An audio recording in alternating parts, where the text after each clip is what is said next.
आमच्या परसबागेत पाहायचंय लाजालूच्या झाडाला कशी फुलं आलेली आहेत गुलाबी रंगाची.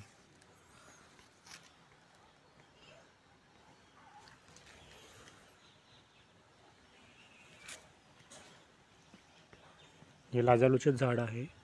पाहू शकता, मी हात लावला तर त्याची पानं कशी मिटतात, म्हणजे असं जसं काही ती लाजतायत, म्हणून त्याचं नाव लाजाळू पडलं असावं.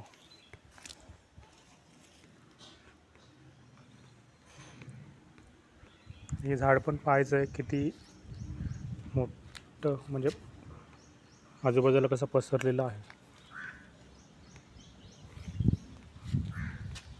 आणि व्ह्यू पाहू शकताय आमच्या परसबागेचा.